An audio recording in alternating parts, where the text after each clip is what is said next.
What's good, fans? It's Steph Walker here, and y'all watching the Monarchists basketball show.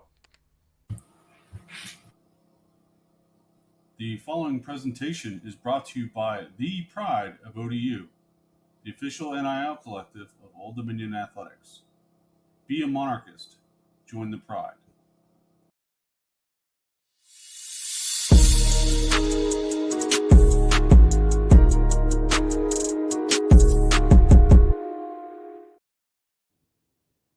Monarch Nation, welcome back to the Monarchist basketball show. This week, we're joined by Coach Mike Jones of Old Dominion men's basketball. Thanks for joining us tonight, Mike. How are you doing? Could be better, but we're excited about the opportunity to play back in Chartwell on Friday. So, but thanks for having me again, guys. We're blessed to have you. So in the last episode, we talked a little bit about fan expectations. Now I want to kind of turn it on you. I'm interested in what your expectations were for early this season and how close or how far away the team is from meeting those expectations.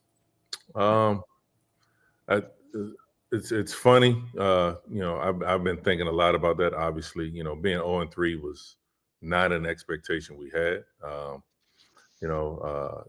Two games against mid-major opponents, and then one game against a perennial, almost a blue blood program. But sitting here right now, I did not expect to be 0-3. I'll put it that way. And we're working really hard to do everything we can to, kind of get this thing turned around and going with the momentum in the right direction.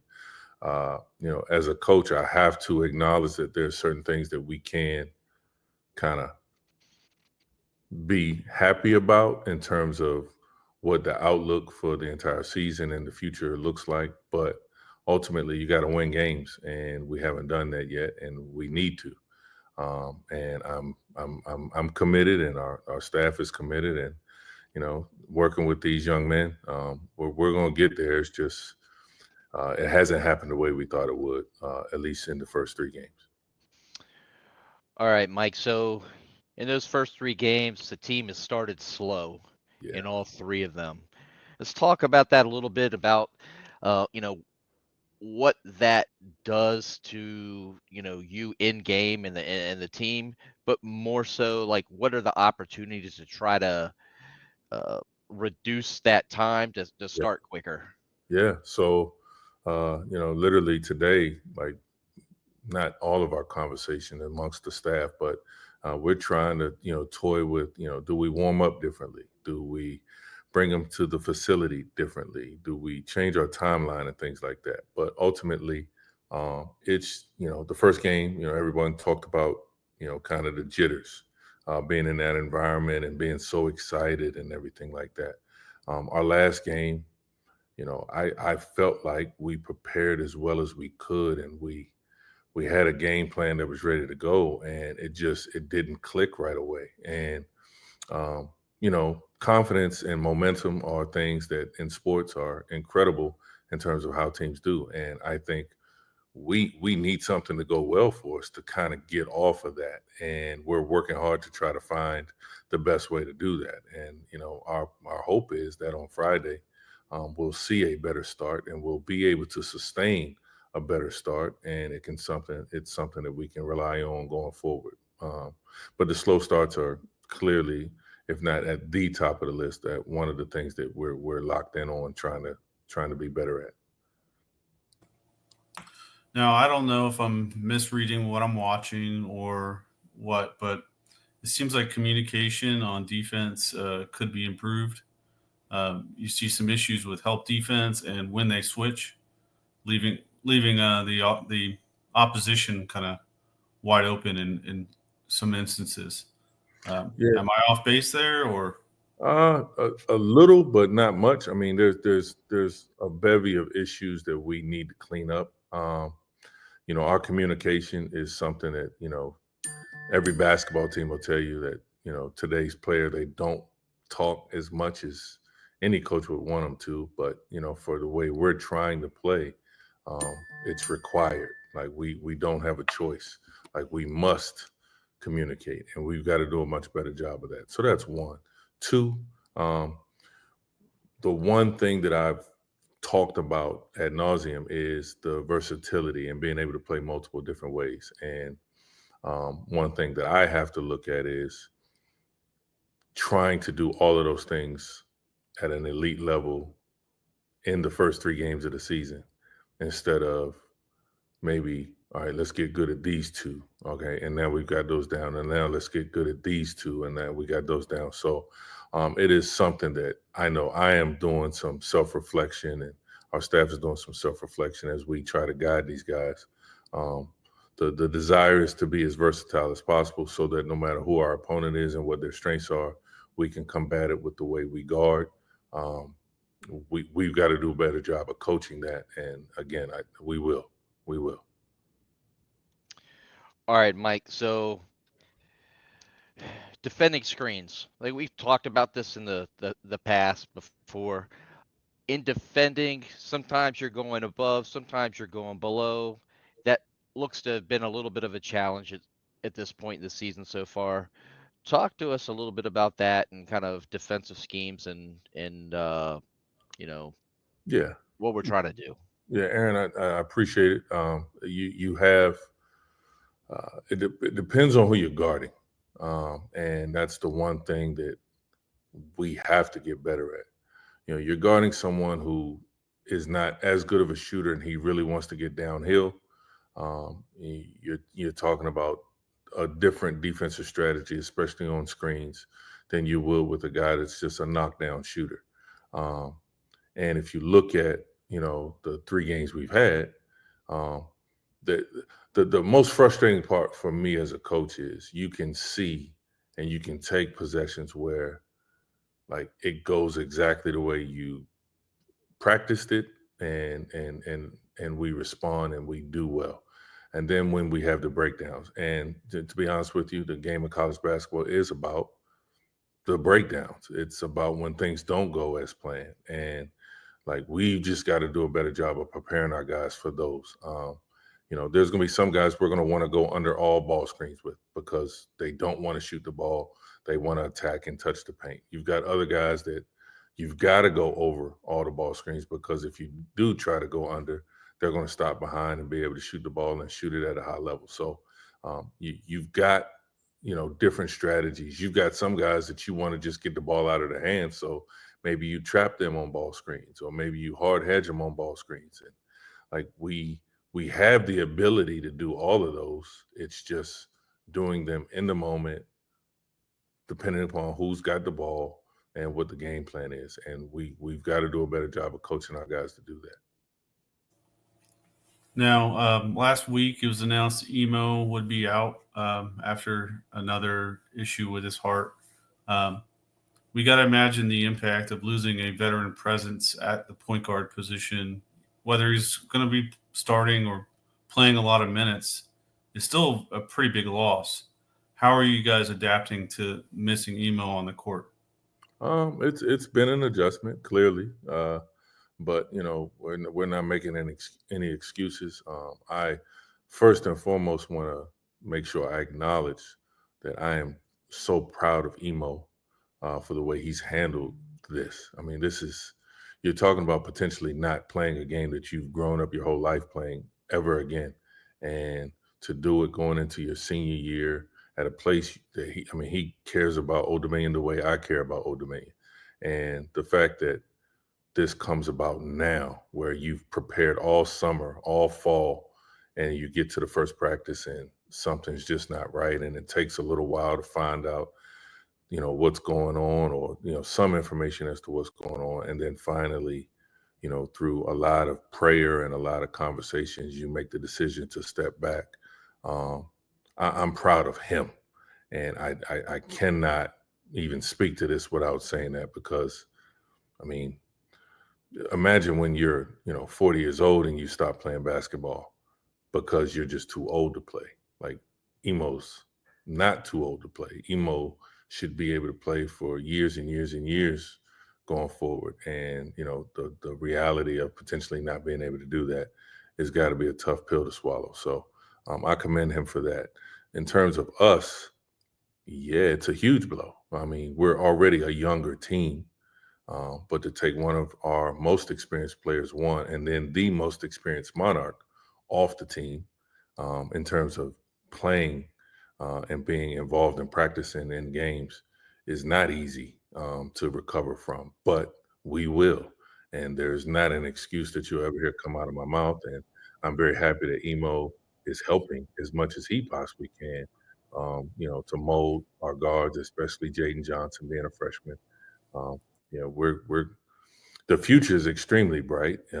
We got to make sure, like, I don't want to wait until the future. I want to be good now. And coaching, having Emo by my side and coaching Jaden Johnson up to be able to handle everything that the Sun Belt is going to bring us is our priority. All right, so I think that's a good segue, Mike. The Sun Belt, at least in our experience in watching, is a very physical league. It seems like the officials like really let the guys get at it. One of the places that happens a lot is inside the paint, both on offense and defense. Talk to us a little bit about defense in the paint. I mean, last night you got a lot of stops. Um, but we just couldn't get the rebound. We Yeah. gave him 2, 3 chances, sometimes 4 chances. Talk to us a little bit about that. Yeah, again, we got to coach these guys to be better at that, whether it be just being more physical in our box outs. I think a lot of times the athleticism of our players can be taken for granted, so to speak. Like, I don't have to physically box out as much, because I can jump really high. And, the other team wants the ball too, is what we always tell our guys. And that's, we have to get better at that. There's a lot of things we need to get better at, but our rebounding will need to get better, especially once we get to Sun Belt Conference play, because it is such a physical league, and teams will be trying to just bully you inside the paint. And I do think we have bodies to be able to do that. It's just getting them to do it. All right. So evaluation is a big part of a coach's job. Mhm. I'd like to hear what your take is on advanced analytics and how you use those, or if you use those in your evaluation from game to game. Yeah, I do. I trust my eyes, but analytics are a part of the game, and I don't think you can be successful doing this if you don't uh, give them their just due and pay attention to them. So I do use them. The plus minus thing is something that is on every stat sheet we get throughout the game, and obviously at the end of the game.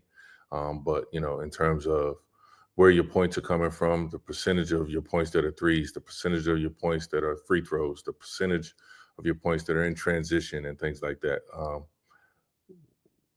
Those are all things that I pay a great deal to, and it does impact, the way I coach. But first and foremost, I'm going to trust my eyes and what I see. And a lot of times what I see is different than maybe what a fan sees or someone else sees. But um, I trust my eyes. So I'll ask a follow up to that because one of the advanced analytics shows you how each guy plays together, like what unit is producing the most in a release.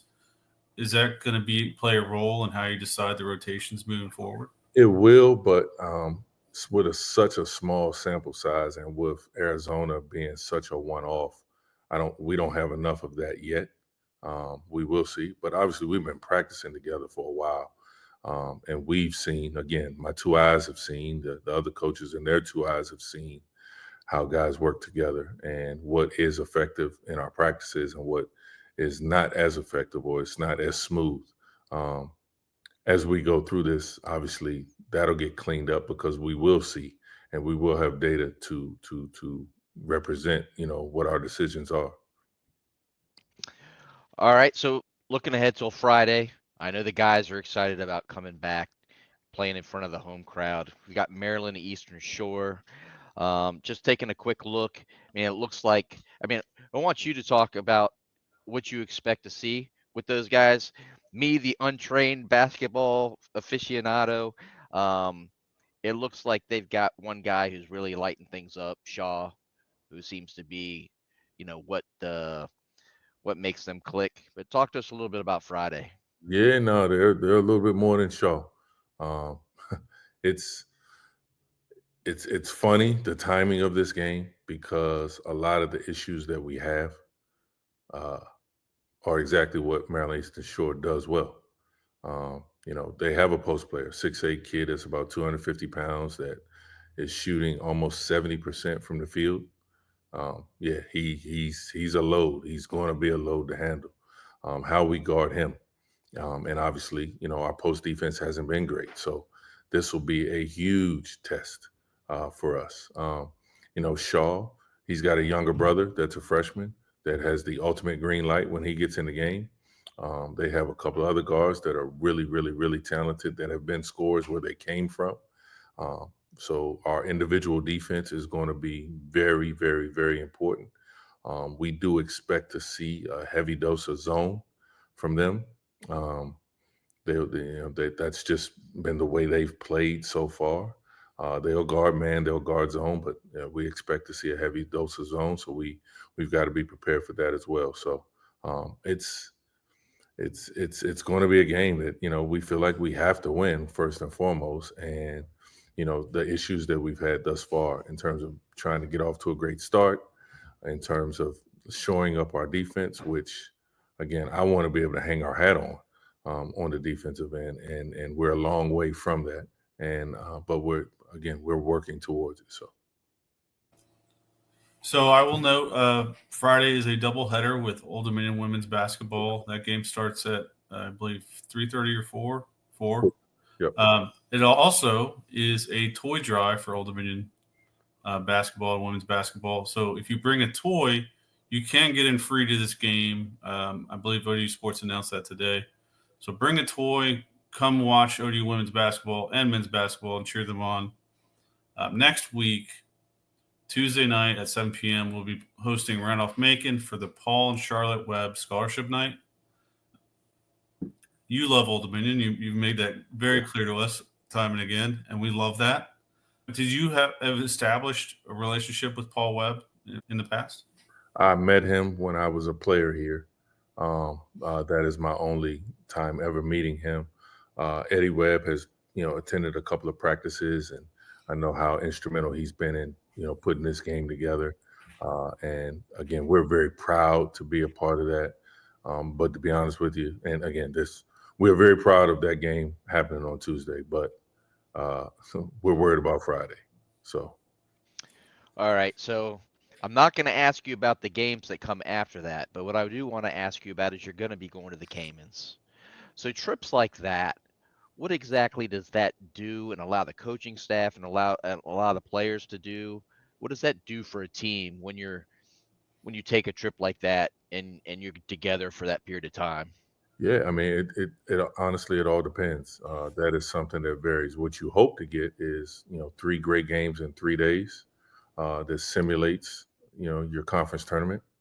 It simulates being able to have quick turnarounds in terms of preparing for an opponent that you don't know who it's going to be 24 hours prior, and the ability for your team to go through that hopefully successfully, so that they have all the confidence in the world when you get to March and you have to do it for 3 or 4 or however many nights it takes for you to get it done. We are excited for the opportunity we have to represent this university in something like that. And again, you know, the game against Randolph-Macon next Tuesday, our first game against Boston College, and then whether we play Missouri State or High Point, we're going to work our rear ends off to be prepared for all of those. We are very blessed to have the opportunity to play an ACC school on without it being on the schedule, but in a tournament, and we could potentially play 3 extremely highly sought of and highly regarded programs for those 3 games down there. And we got to get our act together before we get on that plane. I know that much. And we better do it. All right, so I'm going to go back to the Buffalo game briefly. Okay. 'Cause after the game, a member of the media asked you if coaching was like riding a bike. And you responded with, basically it's pretty intuitive, but I'll probably watch the tape and make a long list of notes of things I need to do better. Um, Obviously, you said there's not a lot of data right now, so you're working with a very small data set on what to review and what to improve on. But how has that experience been for you as a coach so far, reviewing that tape and seeing what you can change moving forward? Yeah, it's those lists are long, and I want to be clear. Had we won the Buffalo game, had we won last night, and when we win our first game, and our second game, and our 10th game, and our fifth, like when we win those games, that list will be just as long. There is so many things. There are so many things that if you're honest and you are watching objectively and not looking for it to look this way or looking for it to look that way. You know, sometimes it's, you know what, I should have probably spoke to the referees a little bit more emphatically because of something that happened that I decided to let go. Sometimes it may be of like, oh, I probably should have got him a possession sooner, sub for him a possession sooner, or you know what, I probably shouldn't have called to change the defense right there, or maybe I should have stuck with the change of defense a few more possessions. So there's so many things, and again, I'm always going to be that person. I've told my team that when the game ends, I'm going to, the first thing I'm going to do is, thank God for the blessing that I have to be the coach here. But then, secondly, and very importantly, look in the mirror and what could we do better? Because we're going to have to. Um, just unfortunately, at this point, it's been after 3 losses. But I will be doing this. I have the same procedure even after we win. So I will add another comment on something you said after the Buffalo game that I took a lot of joy out of. You talked about why you keep your composure during games, and it's more to show your players when things get tough, we stay composed, and when things don't go our way, we stay composed. And I just wanted to commend you on that statement.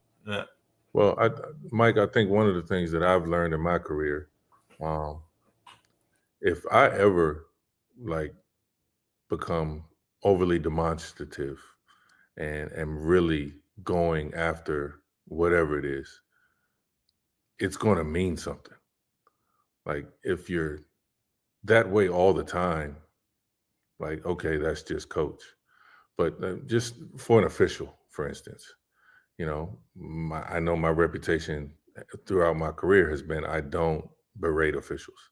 I don't, like, if I'm telling them to look at something, I'm not just the coach that's whining. It's because, hey, there's something that needs to be addressed or something that needs to be looked at.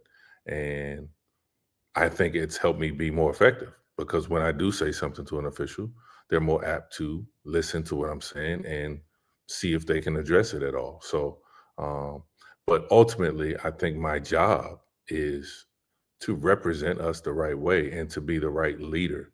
And, for our young men to be able to see me not lose my cool. You hear me say next play 50, 100 times a game. You'll see my hand going next play, next play, next play. Don't worry about it. And what I've always tried to get my guys to understand is like, hey, if I'm don't worry about what you just did, just don't do it again. Like don't harp in it. Don't compound that one mistake by making another mistake because you're still thinking about the first mistake. Let's move on. And if I haven't taken you out of the game, then whatever the mistake was isn't so egregious that I've got to yank you. So and I want our guys, like we're still getting to know each other. I mentioned this before, and again, these are not excuses, but the 2 scrimmages we had, as good as they were, we were not completely healthy. So the very first time we got to play together, everybody, was the Buffalo game. And, the second time was Arizona, the third time was last night at Radford. Like we are still kind of finding each other and finding our way. And it's a process that, again, I'm ready for the process to be over and for us to really know exactly how we want to approach everything. And again, that's what we're working towards. Well, despite how those 3 games turned out, one thing that can't be questioned is the effort that the fellas have put in. I mean, it's clear that they're playing hard, they're flying around. There's just opportunities to fix some things here or there. Yeah. How do you keep those guys motivated like that to keep them putting so much effort in, or they just wired that way? You don't really have to do that. I mean, again, I'm not gonna stand here and act like, oh my gosh, like I'm a coach that my players are always going to play. That like it's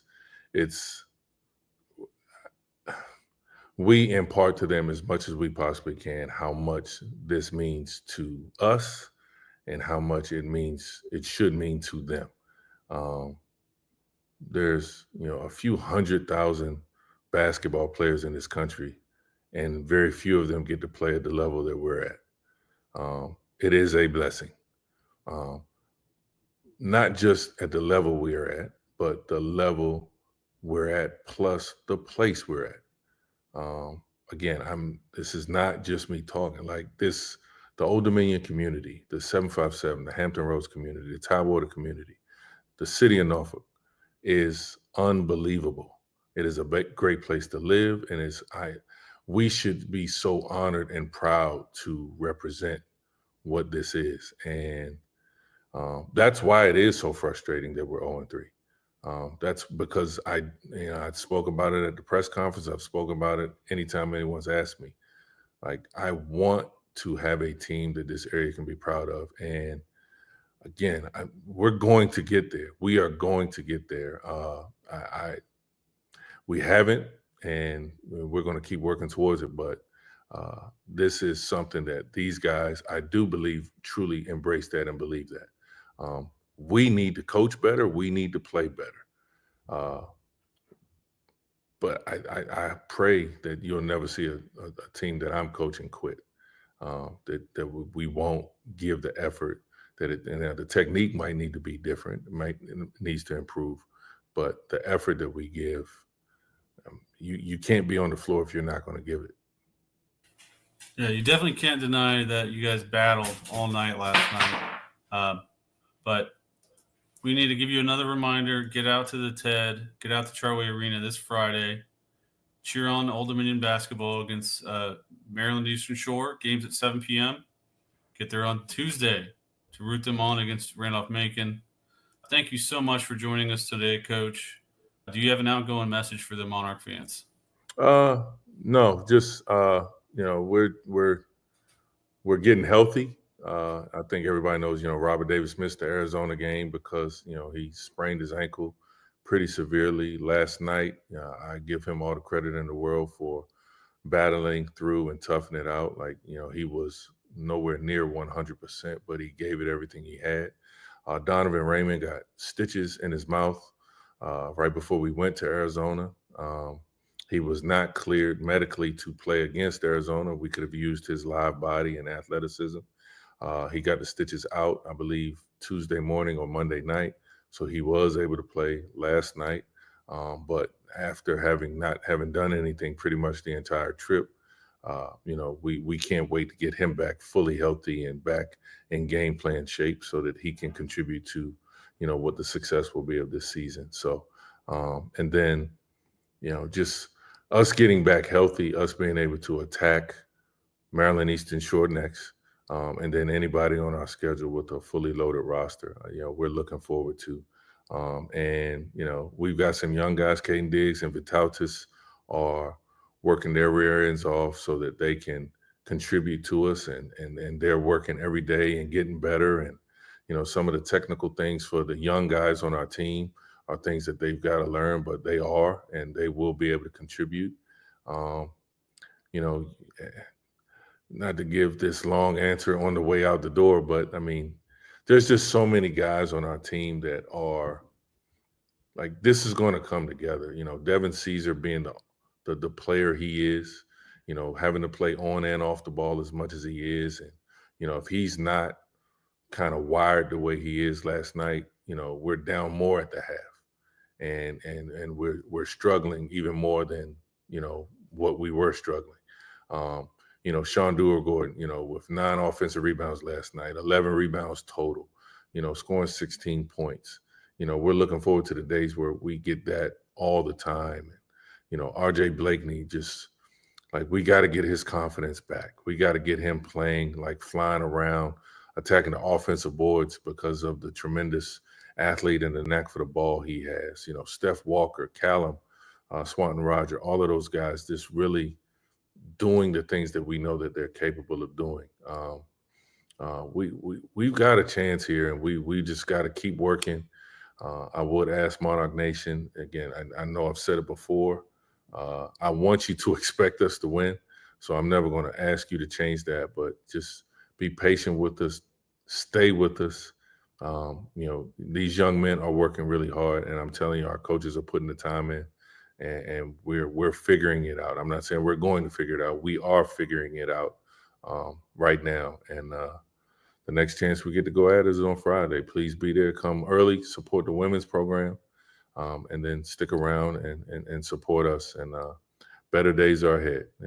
I tell the guys, in the end, all will be well, and I stick to that. You heard them. 4 o'clock, show up, cheer for the ladies, go to the blue room, grab a drink, and then get right back in and make a ton of noise Friday night. Mike, thank you so much for coming on tonight, and we'll see you on Friday. Yes, sir. See you, Aaron. See you, Mike. Go Monarchs. Go Monarchs.